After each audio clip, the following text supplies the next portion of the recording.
तो linear equation in two variables का मैं लेके आ गया हूं एक और लेक्चर, जिसमें मैंने आप लोगों को बताया था ग्राफिकल मेथड।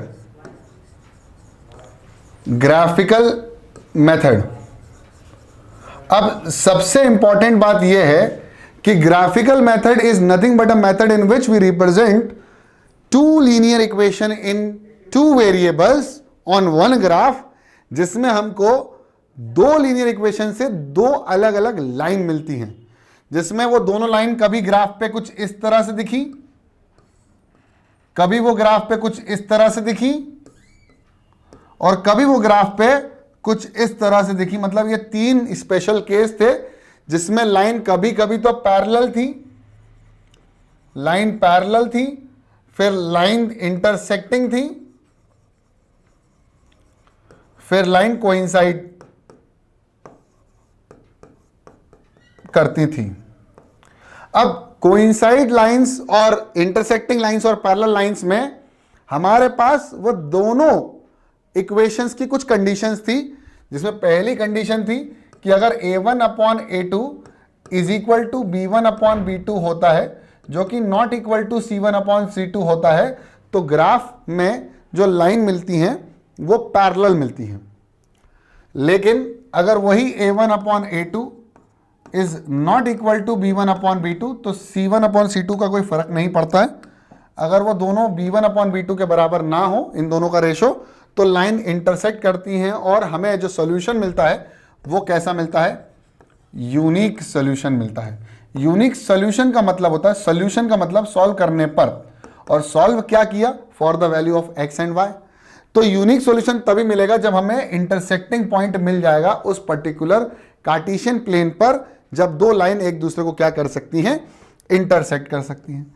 अब a1/a2 अगर बराबर होता है b1/b2 के और बराबर होता है c1/c2 के, तो मेरे प्यारे बच्चों इसमें हमको लाइन मिलती हैं कोइंसाइड लाइंस, और सॉल्यूशन मिलते हैं इनफाइनाइट। क्या मिलते हैं? इनफाइनाइट मैनी सॉल्यूशन मिलते हैं। कितने मिलते हैं? इनफाइनाइट मैनी सॉल्यूशंस हमको मिलते हैं। अब ये बात ऐसी है कि हम लोगों को सॉल्व क्या करना है? तो हमें सॉल्व करना है for the values of x and y, क्योंकि जो हमको पता नहीं है हम उसी को तो सॉल्व करते हैं, वो सॉल्व करके उसी की वैल्यू निकालते हैं। और x और y क्या है? these x and y are the location of a point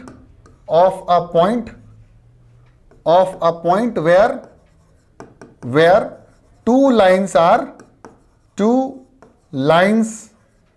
are intersecting with each other. Two lines are intersecting with each other.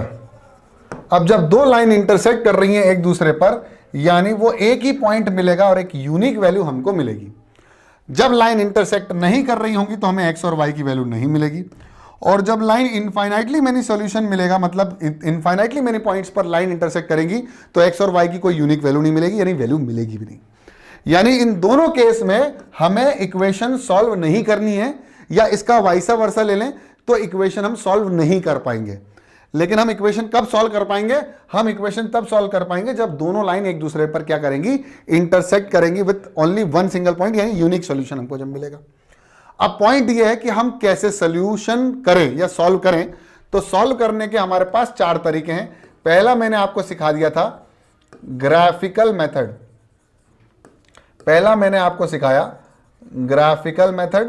दूसरा मैंने आपको सिखाया सब्स्टिट्यूशन मेथड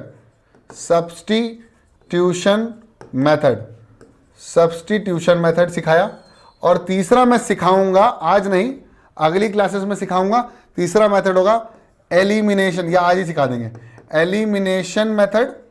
चौथा आपके कोर्स से हट गया है। एलिमिनेशन मेथड का फुल नेम है elimination method by equating the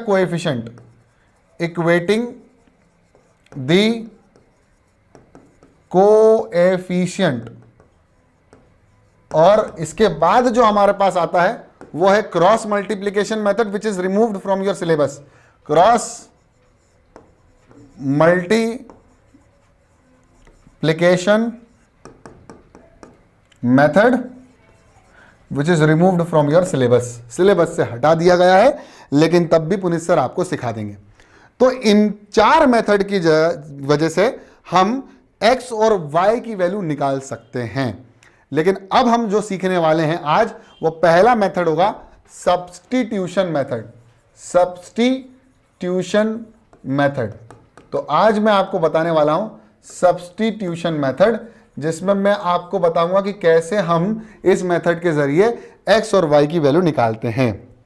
तो मान लीजिए हमारे पास एक सवाल आता है, और सवाल आता है x प्लस वाई बराबर 7 और x माइनस वाई बराबर 2। मान लीजिए उसने ये सवाल दिया कि हमें x प्लस वाई, मतलब दो ऐसी चीजें हैं जिसमें सम आने पर 7 आ रहा है और दोनों को सब्ट्रैक्ट करने पर 2 आ रहा है। तो वो x और y की वैल्यू क्या होंगी उस ग्राफ पर, उस कार्टेशियन प्लेन पर। तो सबसे पहले ये भी एक लाइन रिप्रेजेंट कर रही होगी और ये भी एक लाइन रिप्रेजेंट कर रही होगी। ये दोनों एक ग्राफ पर प्लॉट करने पर हमको ये दोनों लाइन इंटरसेक्ट करती हुई मिलेंगी कि नहीं मिलेंगी, ये चेक करने वाली बात है। तो मिलेंगी कब? जब हम चेक करेंगे कि a1 अपॉन a2 क्या बराबर नहीं है b1 अपॉन b2 के। तो अगर ये चेक हो गया, अगर ये कंडीशन आ गई, तो हमको लाइन कैसी मिलेंगी? इंटरसेक्टिंग लाइन मिलेंगी। कैसी मिलेंगी? इंटरसेक्टिंग। तो चेक कर लेते हैं। अब a1 a2 b1 b2 c1 c2 निकालने का तरीका क्या है? पहले इन दोनों इक्वेशंस को कंपेयर करो जनरल फॉर्म से। a1x प्लस b1y बराबर c1, a2x प्लस b2y बराबर c2। ये आपको दिमाग में रखना है। फिर यहां से निकालना है a1 a2 b1 b2 और c1 c2। निकाल के देखें। a1 की वैल्यू 1, a2 की वैल्यू 1, b1 की वैल्यू 1, b2 की वैल्यू -1 और फिर c1 की वैल्यू 7 और c2 की वैल्यू 2। यानी हम ये चेक कर सकते हैं कि क्या a1 upon a2 is not equal to b1 upon b2। तो यहां पर बिल्कुल सत्य बात यह है कि a1 अपॉन a2 यानी 1 upon 1 is not equal to 1 upon -1, जो कि हमारी पहली कंडीशन यानी यूनिक सॉल्यूशन के लिए बिल्कुल सही तरीके से फॉलो कर रहा है। तो यहां पर हमारा जो सॉल्यूशन आएगा वो यूनिक आएगा। अब आगे हम सॉल्व कर सकते हैं। तो हम सॉल्व किस तरह से करेंगे? तो हम करने जा रहे हैं सब्स्टिट्यूशन मेथड से। अब सब्स्टिट्यूशन मेथड से किस तरह से सॉल्व करना वो देखो। तो पहले दोनों इक्वेशन लिख देते हैं। तो लिखेंगे x प्लस वाई बराबर 7 और x माइनस वाई बराबर 2।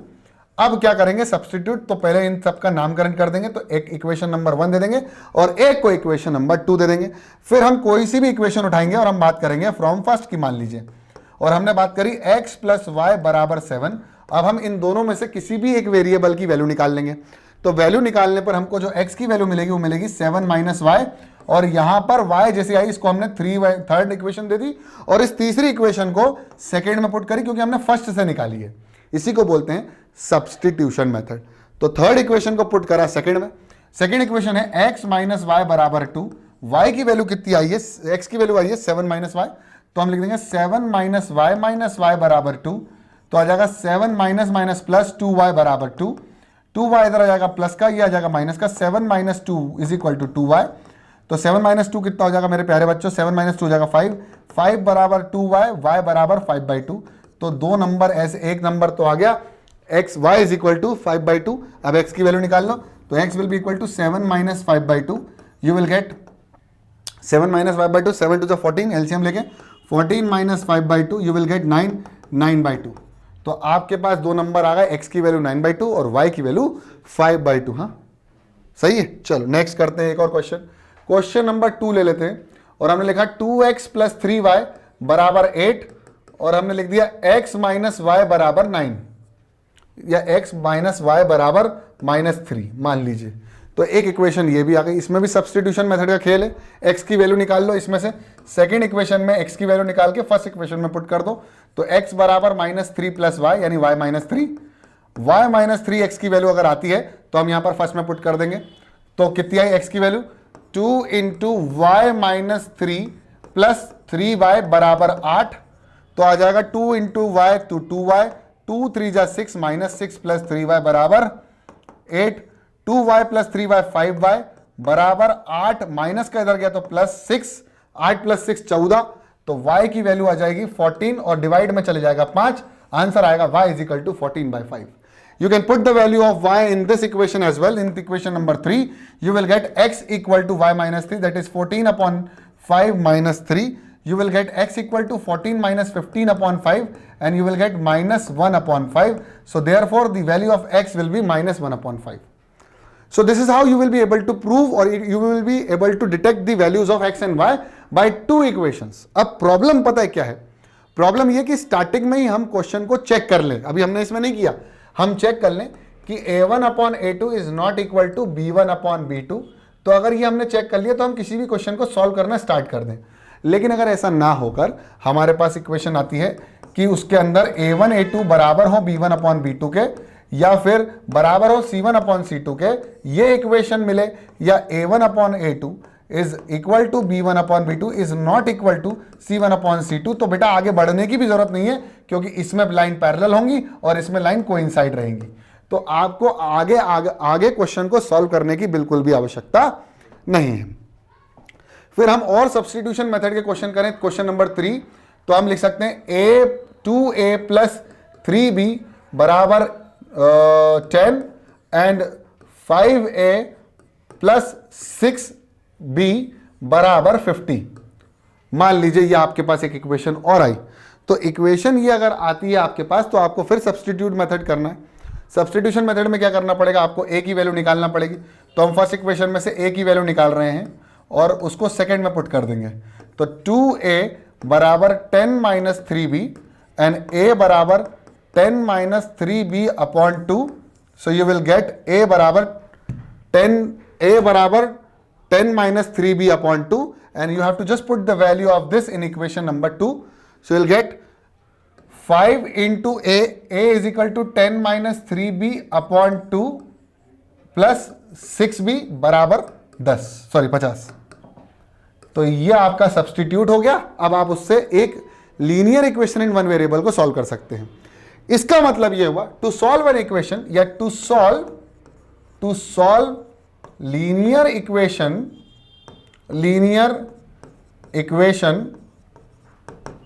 in two variables. दो वेरिएबल की लीनियर इक्वेशन को सॉल्व करने के लिए we require two equation to solve.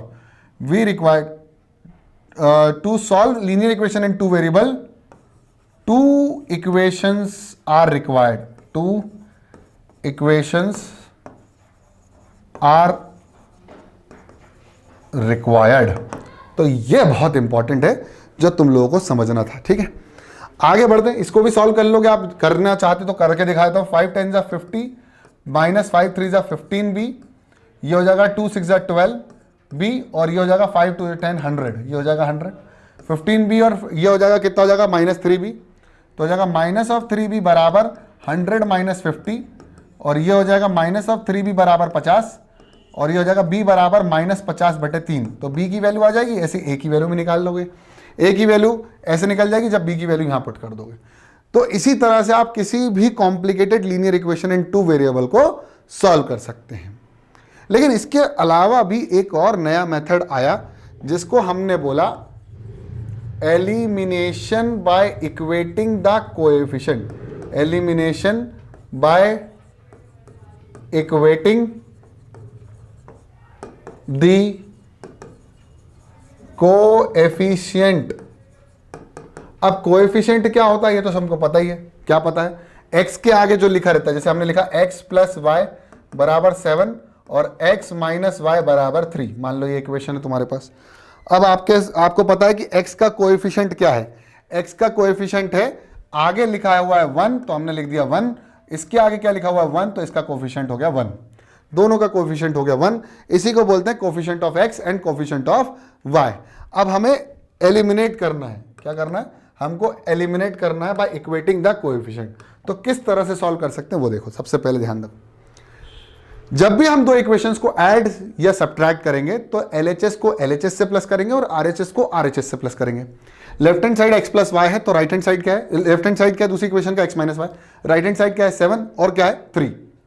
तो आपने दोनों इक्वेशन चेक करी और दोनों इक्वेशन में आपने ये ध्यान दिया कि हमारे x के और y के कोफिशिएंट क्या क्या हैं. तो कोफिशिएंट अगर इसका x का क्या है 1 है तो इसके आगे भी क्या है 1, इसके आगे क्या लिखा हुआ है +1, तो इसके आगे क्या लिखा हुआ है -1। अगर आपको y एलिमिनेट करना है तो आप दोनों इक्वेशन को सिंपल ऐड कर दो, सिर्फ ऐड कर दो, सिर्फ ऐड करना। तो ऐड करने पर क्या होगा वो देखो, LHS को LHS से प्लस करेंगे और RHS को RHS से प्लस करेंगे, तो x प्लस x कितना हो जाएगा 2x, y माइनस y, देखो plus y minus y 7 + 3, LHS को LHS से प्लस करते हैं और RHS को RHS से प्लस करते हैं, तो y से y कैंसिल हो जाता है और यहां बचता है 2x बराबर 10, x बराबर 5। तो यहां पर आपने क्या करा, आपने सिंपली चेक कर लिया कि हमारे जो कोफिशिएंट है वो बराबर है या नहीं। कोफिशिएंट बराबर है तो हम या तो ऐड कर देंगे अपनी सहूलियत के हिसाब से या सब्ट्रैक्ट कर देंगे, जैसे मैं बताता हूं। अब यहां पर x की वैल्यू 5 आ गई, किसी भी इक्वेशन में पुट कर दो यहां पर, या फिर आप एक काम करो इस इक्वेशन को दूसरी बार में माइनस कर दो। लेकिन यहां पर ध्यान रखना कि अगर मान लीजिए x + y बराबर 7 लिखा हुआ है और यहां लिखा हुआ है x - y = 3, तो अब माइनस कर दो तो plus become minus, minus become plus, plus become minus, तो y + y हो जाएगा 2y, x से x कैंसिल हो जाएगा और ये हो जाएगा 7 - 3 4, तो 2y बराबर 4 और y की वैल्यू कितनी हो जाएगी, y बराबर 2। तो यहां पर आपको x और y की वैल्यूज कुछ इस तरह से मिल जाएंगी। अब बात इतनी सी नहीं है, बात यह है कि इसके क्वेश्चन थोड़े से अलग होते हैं। अब किस तरह के होते हैं वो भी सुन लो। मान लीजिए आपके पास क्वेश्चन आया 2x + 3y बराबर 5 और 3x + 2y बराबर 7 मान लीजिए। अब आपके पास सवाल आया कि 2x + 3y तो हमारे पास 5 है और 3x + 2y क्या है 7। अब इक्वेटिंग द कोएफिशिएंट करना, ध्यान रखना, इक्वेटिंग द कोएफिशिएंट ध्यान रखना। तो एक बात का विशेष रूप से आप ध्यान रखेंगे कि अगर कोई नंबर में किसी इक्वेशन में मल्टीप्लाई करता हूं, if any number is multiplied by an equation, तो no effect will be caused on the equation. किसी भी इक्वेशन पे कोई इफेक्ट नहीं पड़ता है। सेम नंबर को सबके साथ मल्टीप्लाई करने पर, देखो कैसे, 2 से पूरी इक्वेशन को मल्टीप्लाई करो तो ये इक्वेशन बनेगी 2 × 2 = 4x, 2 × 3 = 6y, 2 × 5 = 10। तो ये इक्वेशन और ये इक्वेशन दोनों सेम है एक्चुअली में। तो किसी भी सेम नंबर से अगर मेरे को क्या करना है, मल्टीप्लाई करना है, तो उसमें इक्वेशन का कोई चेंज नहीं आएगा, इक्वेशन पे कोई फर्क नहीं पड़ेगा, ये इफेक्ट नहीं आएगा। हमें एक्चुअली में करना यही है। ध्यान से देखो, अब हमें इक्वेटिंग द कोएफिशिएंट करना है, तो ध्यान से क्या करना है वो सुनो। अब हमें एलिमिनेट क्या करना है, सबसे पहले ये दिमाग में रखो कि we need to eliminate x। हमारे दिमाग में क्या है, एलिमिनेट करना है x को। किसको एलिमिनेट करना है, x को। अब x को करना है तो x का कोएफिशिएंट क्या है 2 और इस x का कोएफिशिएंट क्या है 3।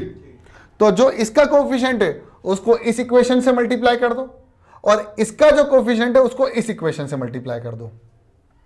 क्या करना है, कोएफिशिएंट का अदला बदली करके मल्टीप्लाई कर दो। जो सेकंड इक्वेशन है उसका x का कोएफिशिएंट से फर्स्ट इक्वेशन को मल्टीप्लाई कर दो, जो फर्स्ट इक्वेशन है उसके x के कोएफिशिएंट को सेकंड इक्वेशन से मल्टीप्लाई कर दो। तो देखो इस पूरी इक्वेशन को 3 से मल्टीप्लाई करने पर 3 × 2 = 6x + 3 × 3 = 9y बराबर 3 × 5 = 15, 2 × 3 = 6x, 2 × 2 = 4y और ये हो जाएगा 7 × 2 = 14। अब आप यहां पर देखो कि आपको दो इक्वेशन, हाँ बोलो, तो 1 है ना, 1 है ना, इसके पहले हमने मल्टीप्लाई किया ही नहीं, 1 था ना तो मल्टीप्लाई नहीं किया। अब यहां पर देखो ध्यान से कि एक इक्वेशन ये और एक इक्वेशन ये। अब x को एलिमिनेट करना है, तो x को एलिमिनेट करने के लिए फर्स्ट इक्वेशन और सेकंड इक्वेशन को माइनस करना पड़ेगा। तो माइनस करने पर ये माइनस प्लस माइनस और ये भी प्लस जो होगा वो माइनस में हो गया। तो 6x से 6x कैंसिल, 9 में से 4 जाएगा तो कितना बचेगा 5y और 15 में से 14 जाएगा तो बचेगा 1। तो y की वैल्यू हो जाएगी 1/5। पहला खत्म, x एलिमिनेट करके y की वैल्यू आ गई। अब y एलिमिनेट करके x की वैल्यू लानी है, तो फिर से इक्वेशन लिखेंगे 2x + 3y बराबर 5। दोनों इक्वेशन फिर से लिखेंगे 3x + 2y बराबर 7। अब किसको एलिमिनेट करना है, y को। तो y का कोफिशिएंट जो यहां पर है उसको इस वाली इक्वेशन से मल्टीप्लाई करो और जो कोफिशिएंट यहां है उसको इस वाली इक्वेशन से मल्टीप्लाई कर दो। तो बस 2 × 2 = 4x, 3 2 जा 6y, 5 2 जा 10, 3 3 जा 9y 9x, 3 2 जा 6y, 7 3 जा 21। बस अब देखो यहां पर y y कैंसिल होने वाले हैं, लेकिन इन दोनों को ऐड करने पर नहीं, माइनस करने पर। तो दोनों इक्वेशंस को माइनस कर दो। माइनस करने पर 6x 6y से 6y कैंसिल, 9x में से 4x जाएगा तो बचेगा माइनस ऑफ 5x, बराबर माइनस ऑफ 21 में से कितना बचेगा 11, माइनस से माइनस कैंसिल, x बराबर 11/5, और यही है तुम्हारा आंसर। x और y तुम्हें मिल गए। ठीक है, चलो जल्दी से फटाफट इसको लिख लो, फटाफट लिख लो। Elimination by equating the coefficient, फटाफट छापो इसको।